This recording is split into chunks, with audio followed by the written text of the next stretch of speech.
Hello, എല്ലാവർക്കും പുതിയ വീഡിയോയിലേക്ക് സ്വാഗതം. ഇന്നും ഞാനൊരു ഫ്രൈഡേ വ്ളോഗുമായിട്ടാണ് വന്നിരിക്കുന്നത്. അപ്പോൾ നമ്മുടെ രാവിലത്തെ ബ്രേക്ക്ഫാസ്റ്റ്, ലഞ്ച്, പിന്നെ ഉച്ചയ്ക്ക് ശേഷം ഒരു ഔട്ടിങ്ങിന് പോകുന്നുണ്ട്. ദുബായിലാണ്, ലവ് ലേക്കിൽ. അപ്പോൾ അവിടുത്തെ കുറച്ച് കാര്യങ്ങളും കൂടി വീഡിയോ ആയിട്ട് ഉൾപ്പെടുത്തിയിട്ടുണ്ട്. പിന്നെ ഈ ഒരു വീഡിയോയിൽ ഞാൻ പൊതിച്ചോറ് ഉണ്ടാക്കുന്നുണ്ട്. അപ്പോൾ പൊതിച്ചോറ് ഉണ്ടാക്കുന്നതിൻ്റെ എങ്ങനെയാണെന്നും അതിൻ്റെ ഉൾപ്പെടുത്തിയിട്ടുള്ള കറികൾ ഏതൊക്കെയാണെന്നൊക്കെ കാണിക്കുന്നുണ്ട്. അപ്പോൾ അതെല്ലാം കൂടി ഉൾപ്പെടുത്തിയിട്ടുള്ള ഒരു ചെറിയൊരു വ്ളോഗാണ്.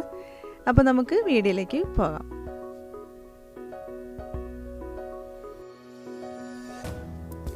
അപ്പോൾ വെള്ളിയാഴ്ച എന്നത്തെയും പോലെ തന്നെ രാവിലെ എഴുന്നേറ്റു, പിന്നെ ഫ്രഷായി ബ്രേക്ക്ഫാസ്റ്റിൻ്റെ കാര്യങ്ങളൊക്കെ റെഡിയാക്കി. അപ്പോൾ ബ്രേക്ക്ഫാസ്റ്റ് എന്ന് പറയുന്നത് പൂരിയും മുട്ട റോസ്റ്റും ആയിരുന്നു. സത്യത്തിൽ പൂരിയുടെയും മുട്ട റോസ്റ്റിൻ്റെയൊക്കെ റെസിപ്പിയും കൂടി ഞാൻ ഉൾപ്പെടുത്തിയിട്ട് വീഡിയോ എടുത്തിരുന്നു. പക്ഷേ വീഡിയോ എങ്ങനെ എൻ്റെ ഫോണിൽ നിന്ന് ഡിലീറ്റ് ആയിപ്പോയി. അപ്പോൾ അതെനിക്ക് ഇതിനകത്ത് ഉൾപ്പെടുത്താൻ പറ്റിയില്ല. അപ്പോൾ വേറൊരു വീഡിയോയിൽ ഞാൻ എന്തായാലും ഈ ഒരു റെസിപ്പിയൊക്കെ ഉൾപ്പെടുത്തുന്നതാണ്. അപ്പോൾ അതിനുശേഷം നമ്മൾ കാപ്പി പിടിച്ചിട്ട് നാട്ടിലേക്ക് വിളിച്ചു. അതിനുശേഷം പിന്നെ പൊതിച്ചോറ് റെഡിയാക്കാൻ വേണ്ടിയിട്ട് ചോറ് ഞാൻ കുക്കറിലാണ് വെക്കുന്നത്. അപ്പോൾ അത് വെച്ചിട്ടുണ്ട്. പിന്നെ ഞാൻ ഫ്രൈ ചെയ്യാൻ വേണ്ടിയിട്ട് കുറച്ച് മീൻ എടുത്തിട്ടുണ്ട്. മാന്തളാണ് എടുത്തിട്ടുള്ളത്. അപ്പോൾ അതിൻ്റെ ഒരു മസാല എന്ന് പറയുന്നത് വെളുത്തുള്ളി നല്ലപോലെ ചതച്ചെടുത്തതും മുളക് പൊടി, മഞ്ഞൾപ്പൊടി, ഉപ്പ്. അപ്പോൾ ഇത് ഇത്രയും കൂടി ചേർത്ത് നന്നായിട്ടൊന്ന് പുരട്ടി വയ്ക്കണം. കുറച്ച് സമയം മസാല പിടിച്ചതിന് ശേഷമാണ് ഫ്രൈ ചെയ്തെടുക്കുന്നത്. അപ്പോൾ ഈ സമയത്ത് കുറച്ച് കറിവേപ്പിലയും കൂടി ചേർത്ത് കൊടുത്താൽ കുറച്ചുകൂടി ടേസ്റ്റ് ആയിരിക്കും നമ്മൾ മീൻ ഫിഷ് ഫ്രൈ ചെയ്യുന്ന സമയത്ത്. അപ്പോൾ ഇത് മസാല പുരട്ടിയിട്ട് നമുക്കൊന്ന് മാറ്റി വയ്ക്കാം. പിന്നെ ഞാൻ കുറച്ച് ഉരുളൻകിഴങ്ങ് മെഴുക്ക് പുരട്ടി റെഡിയാക്കുന്നുണ്ട്. അതിന് വേണ്ടിയിട്ട് ഒരു മീഡിയം സൈസ് ഉരുളൻകിഴങ്ങ് ഇതുപോലെ ചെറുതായിട്ട് സ്ക്വയറായിട്ട് അരിഞ്ഞെടുത്തതാണ്. ഒരു മീഡിയം സൈസ് സവാളയും കൂടി ഇതുപോലെ അരിഞ്ഞെടുത്തിട്ടുണ്ട്. ഒരു പച്ചമുളകും. അപ്പോൾ ഇതൊന്ന് അരിഞ്ഞത് മാറ്റി വയ്ക്കാം. അതിനുശേഷം പിന്നെ ഞാൻ എടുക്കുന്നത് ചീര തോരനാണ് വെക്കാനായിട്ട് എടുക്കുന്നത്. ചീര ഇതുപോലെ ചെറുതായിട്ട് അരിഞ്ഞെടുത്തിട്ടുണ്ട്. അപ്പോൾ അതിൻ്റെ കൂടെ തന്നെ ഒരു പച്ചമുളകും കൂടി അരിഞ്ഞെടുത്തിട്ടുണ്ട്. അപ്പോൾ തോരൻ റെഡിയാക്കാൻ വേണ്ടിയിട്ട് ഒരു പാനിലേക്ക് എണ്ണ ഒഴിച്ച് കടുകും വറ്റൽമുളകും കറിവേപ്പില ഇട്ട് കൊടുത്തിട്ടുണ്ട്. അതൊന്ന് പൊട്ടി വരുമ്പോഴത്തേക്ക് അരിഞ്ഞു വെച്ചിരിക്കുന്ന ചീര ഇട്ട് കൊടുക്കാം. എന്നിട്ട് ആവശ്യത്തിന് ഉപ്പിട്ട് കൊടുക്കുക. നല്ലതുപോലെ മിക്സ് ചെയ്തിട്ട് ചെറിയ തീയിൽ നമുക്ക് അടച്ചു വെച്ചൊന്ന് വേവിച്ചെടുക്കാം. പിന്നെ ഇതിൻ്റെ അരപ്പ് റെഡിയാക്കാൻ വേണ്ടിയിട്ട് ഞാൻ ഒരു അരക്കപ്പ് തേങ്ങ എടുത്തിട്ടുണ്ട്. അത് മിക്സിയുടെ ജാറിലേക്ക് ഇട്ട് കൊടുക്കുക. ഒരു 1/2 ടീസ്പൂൺ ചെറിയ ജീരകം, പിന്നെ കുറച്ച് ഉള്ളി, ഞാൻ സവാളയാണ് എടുത്തിരിക്കുന്നത്, ചെറിയ ഉള്ളി ആയാലും മതി. പിന്നെ കുറച്ച് മഞ്ഞൾപ്പൊടി, ഒരു 1/4 ടീസ്പൂൺ മഞ്ഞൾപ്പൊടി. അപ്പോൾ ഇതെല്ലാം കൂടി ചേർത്ത് ഒന്ന് ചതച്ചെടുക്കാം. അതിനുശേഷം വേവിച്ച് വെച്ചിരിക്കുന്ന ചീരയിലേക്ക് അരപ്പിട്ട് കൊടുത്തിട്ട് നല്ലതുപോലെ ഒന്ന് മിക്സ് ചെയ്തെടുക്കുക. മിക്സ് ചെയ്തിട്ട് ചെറിയ തീയിൽ നന്നായിട്ടൊന്ന് ഇത് വരട്ടിയെടുക്കുക. ഇനി ഉരുളൻകിഴങ്ങ് മെഴുക്ക് പുരട്ടാനായിട്ടും കുറച്ച് എണ്ണ ഒഴിച്ച് കടുക് പൊട്ടിച്ചെടുത്തിട്ടുണ്ട്. അതിലേക്ക് അരിഞ്ഞു വെച്ചിരിക്കുന്ന ഉരുളൻകിഴങ്ങും സവാളയും കൂടി ചേർത്ത് കൊടുക്കാം. എന്നിട്ട് ആവശ്യത്തിന് ഉപ്പിട്ട് കൊടുക്കാം. എന്നിട്ട് നല്ലതുപോലെ ഒന്ന് മിക്സ് ചെയ്ത് കൊടുക്കാം. എന്നിട്ട് നമുക്കത് ചെറിയ തീയിലൊന്ന് വേവിച്ചെടുക്കണം. അടച്ചു വെച്ച് ചെറിയ തീയിലൊന്ന് വേവിച്ചെടുക്കണം. അപ്പോൾ അതൊന്ന് റെഡിയാവുന്ന സമയം കൊണ്ട് നമുക്ക് മീൻ ഫ്രൈ ചെയ്തെടുക്കാം. മസാലയൊക്കെ നല്ലതായിട്ട് പിടിച്ച് വന്നിട്ടുണ്ട്. അപ്പോൾ ആവശ്യത്തിന് ഓയിൽ ഒഴിച്ച് കൊടുത്തിട്ട് നമുക്ക് ഓരോ മീനും ഇട്ട് കൊടുക്കാം.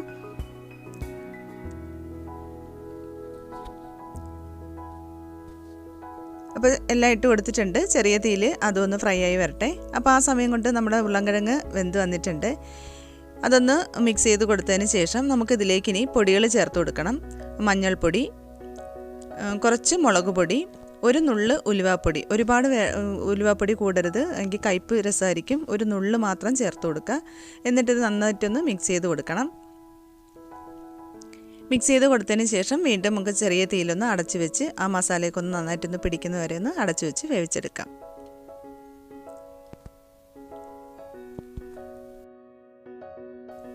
ഇനി നമുക്ക് ചമ്മന്തി റെഡിയാക്കി എടുക്കാം. അപ്പോൾ അതിന് വേണ്ടിയിട്ട് 1 കപ്പ് തേങ്ങ ഇട്ട് കൊടുത്തിട്ടുണ്ട്. അതിലേക്ക് കുറച്ച് സവാള ചേർത്ത് കൊടുക്കാം. ഉള്ളി, ചെറിയ ഉള്ളിയാണ് ഏറ്റവും നല്ലത്. അപ്പോൾ എൻ്റെ കയ്യിൽ ചെറിയ ഉള്ളി എന്നില്ലായിരുന്നു. അപ്പോൾ ഞാൻ കുറച്ച് സവാള ചേർത്ത് കൊടുത്ത് പിന്നെ 2-3 ഇല കറിവേപ്പിലയും കൂടി ചേർത്ത് കൊടുക്കാം.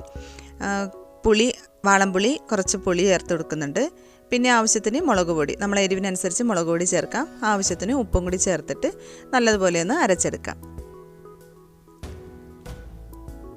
അപ്പോൾ ചമ്മന്തി ഇവിടെ റെഡി ആയിട്ടുണ്ട്. നമുക്കൊരു സൈഡിലേക്ക് മാറ്റി വയ്ക്കാം. അപ്പോൾ നമ്മുടെ ഉരുളൻകിഴങ്ങ് മെഴുക്ക് പുരട്ടി റെഡി ആയിട്ടുണ്ട്. മസാലയൊക്കെ പിടിച്ച് നല്ലതുപോലെ റെഡി ആയിട്ടുണ്ട്. ഇനി നമുക്കിതൊരു സൈഡിലേക്ക് മാറ്റി വയ്ക്കാം. മുട്ട പൊരിക്കുന്നുണ്ട്. അപ്പോൾ മുട്ട പൊരിക്കാൻ ആവശ്യത്തിന് ചെറിയ ഉള്ളി, സവാള ചെറുതായിട്ട് അരിഞ്ഞെടുത്തിട്ടുണ്ട്. ഒരു പച്ചമുളകും, 4 മുട്ടയാണ് എടുക്കുന്നത്. 4 മുട്ടയും പൊട്ടിച്ചൊഴിച്ച് കൊടുക്കുക.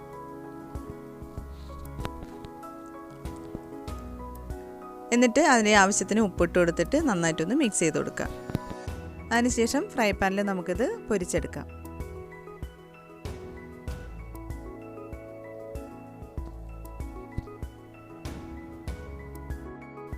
അതിനുശേഷം ഇലയിലാണ് ചോറ് പൊതിയുന്നത്. അപ്പോൾ ഇലയൊന്ന് വാട്ടിയെടുക്കണം. ഞാൻ വാങ്ങിച്ച ഇല നല്ല തളിരിലയായിപ്പോയി. ശരിക്കും അതൊരു പൊതിഞ്ഞെടുക്കുന്ന സമയത്തൊക്കെ ഒരു പേടിയായിരുന്നു പെട്ടെന്ന് കീറി പോകുമെന്നുള്ളത്. പക്ഷേ അത്യാവശ്യം നന്നായിട്ട് വാട്ടിയെടുത്തിട്ടുണ്ട്. അപ്പോൾ ഇനി നമുക്ക് ചോറ് പൊതിഞ്ഞെടുക്കാം. അതിന് വേണ്ടിയിട്ട് ഇലയിട്ട് കൊടുത്തിട്ടുണ്ട്. ഇലയുടെ അടിയിൽ ഞാനൊരു ഫോയിൽ പേപ്പറാണ് എടുത്തിരിക്കുന്നത്. ന്യൂസ് പേപ്പറൊന്നും എൻ്റെ കയ്യിലില്ലായിരുന്നു. അപ്പോൾ ഒരു ഫോയിൽ പേപ്പർ കട്ട് ചെയ്തെടുത്തിട്ട് അതിലേക്ക് ഇല വെച്ച് കൊടുക്കുക. എന്നിട്ട് ആവശ്യത്തിന് ചോറിട്ട് കൊടുക്കുക. അപ്പോൾ ഇലയിലൊക്കെ ചോറിടുന്ന സമയത്ത് നമ്മൾ ഒതുക്കി വേണം ചോറിടാനുള്ളത്. പൊതിയുന്ന സമയത്ത് നമ്മൾ ആ കറികൾ ചീരത്തോരൻ വെച്ച് കൊടുത്തിട്ടുണ്ട്. ഉരുളൻകിഴങ്ങ് മെഴുക്കുവരട്ടി വെച്ച് കൊടുക്കുക. അപ്പോൾ ഓരോ സൈഡിലായിട്ട് ഒതുക്കി വെച്ച് കൊടുക്കുക. പിന്നെ ചമ്മന്തി വെച്ച് കൊടുക്കുക. പിന്നെ മുട്ട പൊരിച്ചത്, ഒരു പീസ് മുട്ട പൊരിച്ചത്, ഫിഷ് ഫ്രൈ ഒരു പീസ്. അപ്പോൾ ഇതെല്ലാം കൂടി വെച്ചിട്ട് ഇനി നമുക്കിതൊന്ന് പൊതിഞ്ഞെടുത്താൽ മതി. അപ്പോൾ ഇല പൊതിയുന്നത് ഞാനിതുപോലെയാണ് പൊതിയുന്നത്. ഒരു സൈഡിൽ നിന്ന് അകത്തോട്ടാക്കിയിട്ട് മറു സൈഡ് എൻ്റെ മുകളിലോട്ട് വയ്ക്കും. അപ്പോൾ ശരിക്കും തളിരില ആയതുകൊണ്ട് പെട്ടെന്ന് നൈസ് ഇല ആയതുകൊണ്ട് പെട്ടെന്ന് കീറിപ്പോകുന്നൊരു പേടിയായതുകൊണ്ട് പാടായിരുന്നു പൊതിഞ്ഞെടുക്കാനായിട്ട്. അപ്പോൾ എന്നിട്ട് ഇതേപോലെ മടക്കിയെടുക്കുക, രണ്ട് സൈഡും മടക്കിയെടുക്കുകയാണ് ചെയ്യുന്നത്. എന്നിട്ട് ഇതേപോലെ തന്നെ ഫോയിൽ പേപ്പറിൽ വെച്ച് നല്ലതായിട്ട് പൊതിഞ്ഞെടുക്കാം.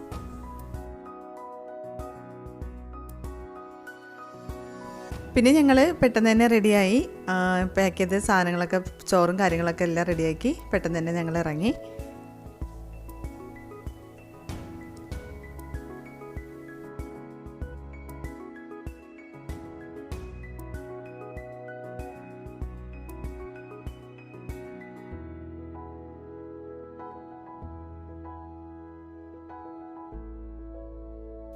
മെയിൻ റോഡിൽ നിന്ന് ഒരുപാട് കിലോമീറ്റർ കഴിഞ്ഞ് ഡെസേർട്ടിൽ കൂടെ ഒരുപാട് കിലോമീറ്റർ പോയിട്ട് വേണം നമുക്ക് ഈ ഒരു ലേക്കിലേക്ക് പോകാനുള്ളത്. അപ്പോൾ ഈ പോകുന്ന വഴിക്കും സൈഡിലൊക്കെ ചെറിയ ചെറിയ ലേക്കും കാര്യങ്ങളൊക്കെ ഉണ്ട്. അവിടെ ഒരുപാട് ആൾക്കാർ വന്ന് ഗ്രില്ല് ചെയ്യുന്നുണ്ട്. അപ്പോൾ ഞങ്ങൾ ഫുഡ് കഴിക്കാനായിട്ട് ഒരു പ്ലേസ് നോക്കിയത് ഈ ഒരു സ്ഥലത്താണ്, ഈ ഒരു ലേക്കിൻ്റെ അടുത്താണ് വന്ന് നിന്നത്. അപ്പോൾ അവിടെ കുറച്ച് സ്പേസ് ഉണ്ടായിരുന്നു. അപ്പോൾ ആ ഒരു തണൽ നോക്കിയിട്ട് ഞങ്ങൾ വണ്ടി ഒതുക്കി. അപ്പോൾ ഫുഡ് കഴിക്കാനായിട്ട് എല്ലാവർക്കും ഒന്ന് റെഡിയാക്കി. പിന്നെ ഞങ്ങൾ ആ ഒരു ലേക്കിൻ്റെ അടുത്തേക്ക് പോയി. നല്ല രസമായിരുന്നു അത് കാണാനായിട്ട്. ഒരുപാട് ആൾക്കാർ വന്നിട്ട് അവർ ഡെയിലി വന്നിട്ട് ഗ്രില്ല് ചെയ്യാനേ പറ്റുള്ളൂ. വൈകുന്നേരം ആകുമ്പോഴത്തേക്ക് അവിടെ ലൈറ്റും കാര്യങ്ങളൊന്നുമില്ല. അപ്പോൾ എല്ലാവരും ഡെയിലി വന്നിട്ട് ഈവനിങ് ആകുമ്പോഴത്തേക്ക് തിരിച്ചു പോകും. ആ ഒരു ടൈമിൽ വന്ന് ഗ്രില്ലും കാര്യങ്ങളൊക്കെ ചെയ്യുന്നുണ്ട് ആൾക്കാർ. പിന്നെ ഞങ്ങൾ പെട്ടെന്ന് തന്നെ അവിടെ നിന്ന് ഫുഡ് കഴിച്ചു. ശരിക്കും പൊടിയും കാറ്റും ഒക്കെ ആയിരുന്നു. എന്നാലും കിട്ടിയൊരു സ്ഥലത്ത് സൗകര്യം പോലെ ഞങ്ങൾ അവിടെ നിന്ന് ഫുഡ് കഴിച്ചു. പൊതിച്ചോറൊക്കെ അടിപൊളി ടേസ്റ്റ് ആയിരുന്നു. പ്രത്യേകിച്ച് നമ്മളിങ്ങനെ പുറത്ത് പോയിട്ടൊക്കെ ഇങ്ങനെ ഇരുന്ന് കഴിക്കുമ്പോഴത്തേക്ക് നല്ല രസമായിരുന്നു. കഴിക്കാനും ടേസ്റ്റ് ഉണ്ടായിരുന്നു. പിന്നെ പുറത്തൊക്കെ പോയിരുന്ന് കഴിക്കുന്നതിനും പ്രത്യേക ഒരു ഫീലായിരുന്നു.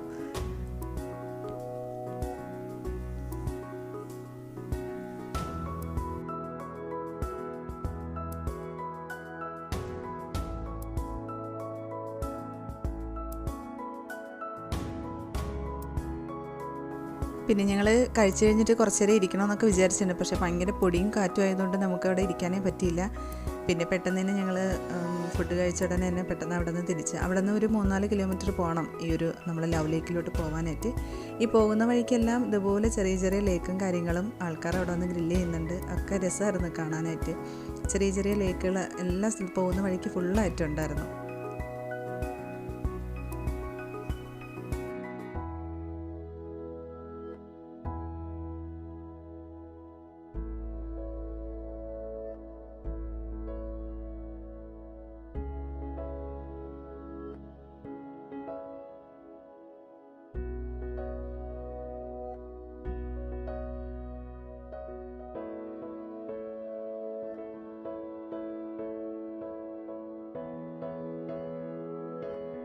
അപ്പോൾ നമ്മുടെ ലവിലേക്ക് എത്തി. ഒരുപാട് പാർക്കിങ്ങിനൊക്കെ സൗകര്യമായിരുന്നു. വണ്ടി ഇടാനൊക്കെ ഒരുപാട് സ്ഥലവും കാര്യങ്ങളൊക്കെ ഉണ്ടായിരുന്നു. അപ്പോൾ ഇതാണ് എൻട്രൻസ് എന്ന് പറയുന്നത്.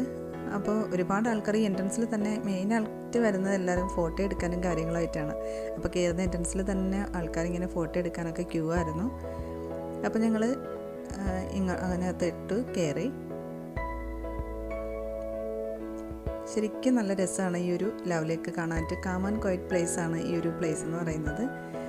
നല്ല രസമാണ്. ഈവനിങ്ങിന് ഒരു പകൽ വന്ന് കാണാൻ തന്നെയാണ് ഏറ്റവും നല്ല ഭംഗി എന്ന് പറയുന്നത്. ആ ഒരു ലേക്കിൻ്റെ ഭംഗിയൊക്കെ ആസ്വദിക്കണമെന്നുണ്ടെങ്കിൽ ഡെയിലി തന്നെ വന്ന് കാണണം. പിന്നെ ക്ലൈമറ്റ് നല്ലതായിരുന്നു, ചെറിയ തണുപ്പും കാര്യങ്ങളൊക്കെ ആയിരുന്നു. വലിയ ചൂട് അധികമായിട്ടില്ല, വെയിലുണ്ടെങ്കിലും നല്ല ചൂടില്ലായിരുന്നു. പിന്നെ അവിടെയൊക്കെ ഈ ഒരു ലേക്കിൽ തന്നെ നമുക്ക് ഇരിക്കാനായിട്ടൊക്കെ ചെറിയ കാര്യങ്ങളൊക്കെ ഉണ്ടായിരുന്നു. ബെഞ്ച് പോലെയൊക്കെ അവർ തടിയിൽ ഉണ്ടാക്കിയിട്ടിട്ടുണ്ട്.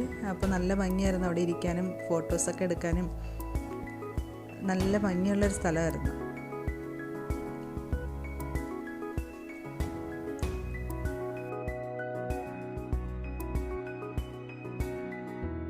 ഇങ്ങനെ നടന്ന് കാണാനായിട്ട് നല്ല ഭംഗിയായിരുന്നു. ഇതിൽ നടന്ന് നമ്മളിതിൻ്റെ മുകളിൽ കുറച്ച് പ്ലേസ് ഉണ്ട്, ടോപ്പിൽ കുറച്ച് കാണാനായിട്ട്. അപ്പോൾ അവിടെ നിന്ന് നോക്കുമ്പോഴൊക്കെ കാണാനായിട്ട് നല്ല ഭംഗിയാണ്. അപ്പോൾ നമ്മൾ അങ്ങോട്ടേക്ക് നടന്ന് പോവുകയാണ്.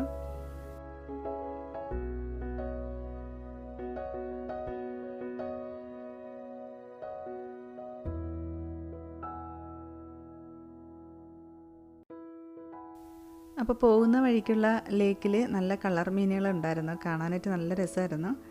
ഒരുപാട് വലിയ മീനുകളായിരുന്നു ഉണ്ടായിരുന്നത്. എല്ലാം നല്ല രസമുള്ള മീനായിരുന്നു, നമ്മൾ കാണാത്ത മീനുകളായിരുന്നു എല്ലാം.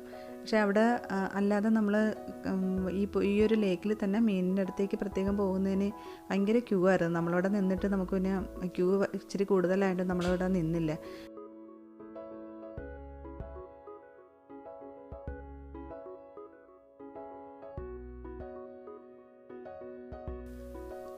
അപ്പോൾ അതുവഴി നടന്നു പോയപ്പോഴത്തേക്ക് ഒരു പട്ടിക്കുട്ടി കണ്ടപ്പോൾ കാർത്തൂനും കണ്ണനും ഒക്കെ അതിനെ ഒന്ന് തൊടണം, ഫോട്ടോ എടുക്കണം. അപ്പോൾ കഷീരുടെ ചോദിച്ചപ്പോൾ തന്നെ അങ്ങ് സമ്മതിച്ചു നമ്മൾ ഫോട്ടോ എടുക്കാനും അതിനെ ഒന്ന് തൊടാനൊക്കെ.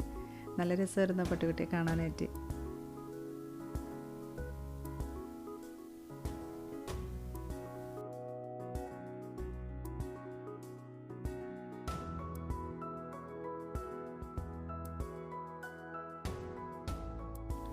അപ്പോൾ ഇതാണ് അതിൻ്റെ ടോപ്പ് എന്ന് പറയുന്നത്. അപ്പോൾ അവിടേക്കാണ് ഞങ്ങൾ നടന്ന് പൊയ്ക്കൊണ്ടിരിക്കുന്നത്. നടക്കുന്നതിൻ്റെ സൈഡിലൊക്കെ ഇങ്ങനെ ലേക്ക് തന്നെയാണ്. നല്ല രസമായിരുന്നു നടന്ന് പോകാനും. ഭയങ്കര ക്ലൈമറ്റൊക്കെ സൂപ്പറായിരുന്നു.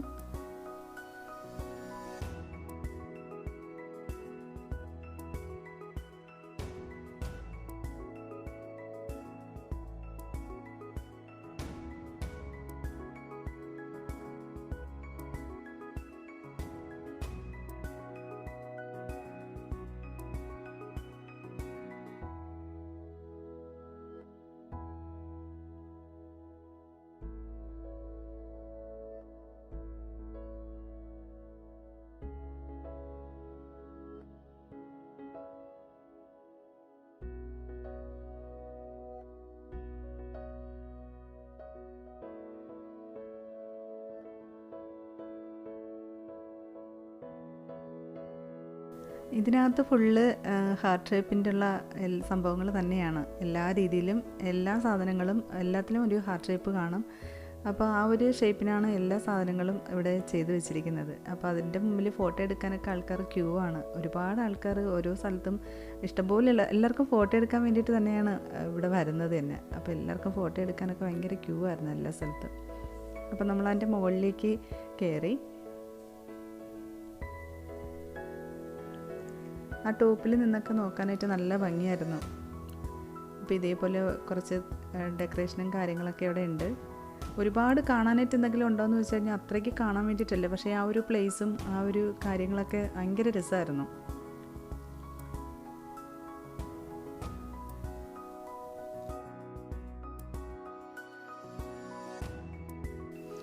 ഈ ഒരു പ്ലേസിൽ നിന്ന് ഫോട്ടോ എടുക്കാനും നോക്കിയപ്പം ഒടുക്കത്തെ ക്യൂ അവിടെ. അപ്പോൾ ആൾക്കാർ ഇങ്ങനെ വെയിറ്റ് ചെയ്ത് നിൽക്കുകയാണ്. അപ്പോൾ പിന്നെ നമ്മളിവിടെ വെയിറ്റ് ചെയ്യാൻ പറ്റാത്തതുകൊണ്ട് അവിടെ നിന്നില്ല.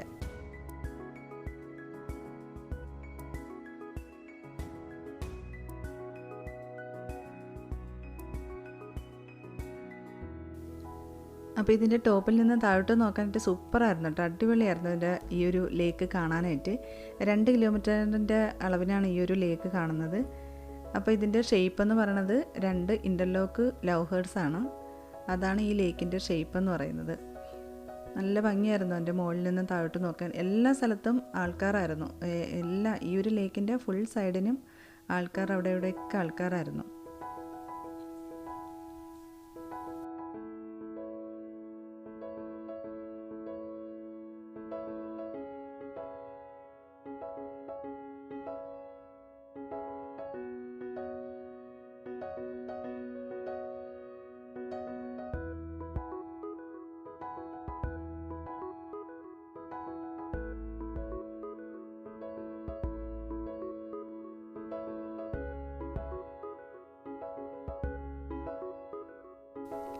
പിന്നെ അതിൻ്റെ താഴേക്ക് ഞങ്ങൾ നടന്ന് വന്നപ്പോഴത്തേക്ക് അവിടെ ഒരു മരത്തിൽ തന്നെ പൈപ്പും കാര്യങ്ങളൊക്കെ കണ്ടു. ശരിക്കും നല്ല രസമായിരുന്നു അത് കാണാനായിട്ട്. മരത്തിൽ നിന്ന് വെള്ളം വരുന്നൊരു രീതിയിലാണ് അവരിത് ക്രിയേറ്റ് ചെയ്ത് വെച്ചിരിക്കുന്നത്. നല്ല രസമായിരുന്നു അത് കാണാനായിട്ട്.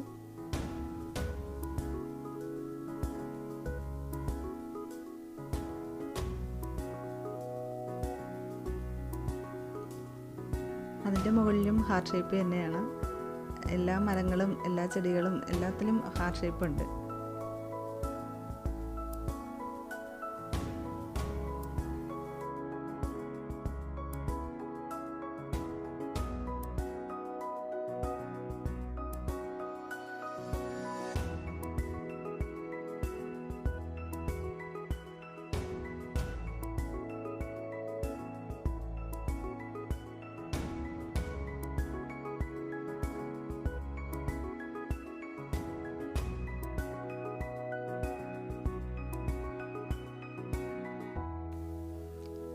ഈ വെള്ളത്തിൻ്റെ കൂടെ ക്രോസ് ചെയ്ത ആൾക്കാർ അപ്പുറത്തെ സൈഡിലേക്ക് പോകുന്നുണ്ട്. അപ്പോൾ നമുക്ക് പെട്ടെന്ന് തന്നെ അപ്പുറത്ത് എത്താനായിട്ട് പറ്റും. പക്ഷെ ഞങ്ങൾ വെള്ളത്തിൽ ഇറങ്ങാൻ ഒരു മടി കാരണം അങ്ങനെ ക്രോസ് ചെയ്ത് പോയില്ല. പിന്നെ തിരിച്ചൊരുപാട് നടന്ന് ഇട്ടാണ് നമ്മൾ പുറത്തിറങ്ങിയത് തന്നെ.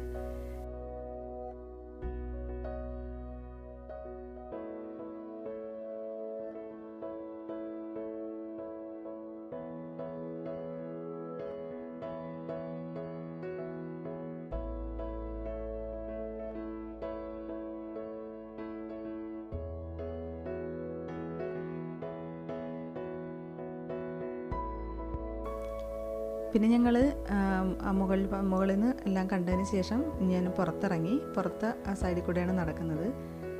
അപ്പോൾ ഇത് പുറത്ത് ഇതുപോലെ നടന്ന് നമ്മൾ കയറിയ എൻട്രൻസിൻ്റെ അവിടെ വരും. അപ്പോൾ ഞങ്ങളിങ്ങനെ നടന്ന് പോകാൻ നല്ല രസമാണ്. രണ്ട് സൈഡിലും കാണാനായിട്ടൊക്കെ നല്ല ഭംഗിയാണ്. ഓരോ സൈഡിലും ഇങ്ങനെ ഫോട്ടോ എടുക്കാൻ വേണ്ടിയിട്ട് അവർ ഓരോന്നും ഇങ്ങനെ മേക്ക് ചെയ്ത് വെച്ചിട്ടുണ്ട്. നല്ല ഭംഗിയാണത് കാണാനായിട്ട്.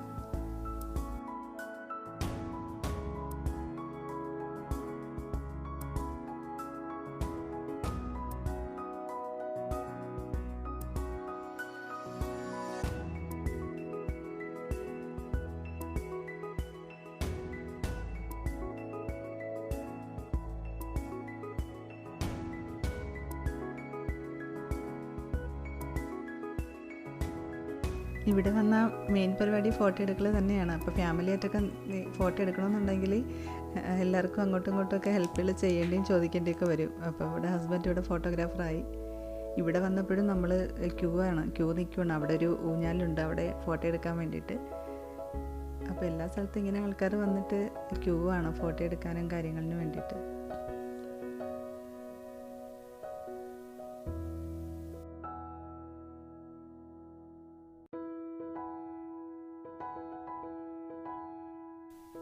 നമ്മൾ നടന്നു വരുന്ന വഴിയിൽ ഇതുപോലെ നമ്മളെ മൊബൈലിൻ്റെ ഫ്ലാഷ് ലൈറ്റ് ഓൺ ആക്കിയിട്ട് ഇതുപോലെ നമുക്ക് പേരെഴുതാൻ പറ്റും. ലേസറാണ് അവിടെ.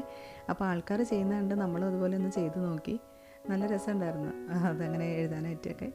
അപ്പോൾ പിള്ളേരും ഇവിടെ ഇരുന്ന് എന്തൊക്കെ എഴുതി, ഒരു പേരുമൊക്കെ എഴുതി. അപ്പോൾ എല്ലാവരും ചെയ്യുന്നുണ്ടപ്പോൾ പിന്നെ നമ്മൾ അത് നമുക്കറിയില്ലായിരുന്നു ഇത് ഇങ്ങനെ എഴുതുന്ന സംഭവം. അപ്പോൾ എല്ലാവരും എന്തൊക്കെ ചെയ്യുന്നു, അവിടെ മൊബൈലും കൊണ്ടൊക്കെ ഇരിക്കുന്നു. അപ്പോൾ അത് നോക്കിയിട്ട് നമ്മളും അതുപോലെയൊക്കെ ചെയ്തു. അത് ഒരു നല്ല രസമായിരുന്നു അങ്ങനെ പേരെഴുതാനും. എല്ലാവരും വന്ന് അങ്ങനെ ചെയ്യുന്നുണ്ട്. ഓരോരുത്തർ ചെയ്യുന്നത് കാണുമ്പോഴത്തേക്കാണ് ഓരോരുത്തരും വന്ന് ചെയ്യുന്നത്. നല്ല രസമായിരുന്നത്. തിരിച്ച് നമ്മൾ നടന്ന് നമ്മൾ എൻട്രൻസിൻ്റെ അടുത്ത് തന്നെ വന്നു. പിന്നെ ഇരുട്ടായപ്പോൾ പിന്നെ അവിടെ കാണാനൊന്നുമില്ല. പിന്നെ നമ്മൾ അപ്പോഴത്തന്നെ അവിടെ നിന്ന് തിരിച്ചു.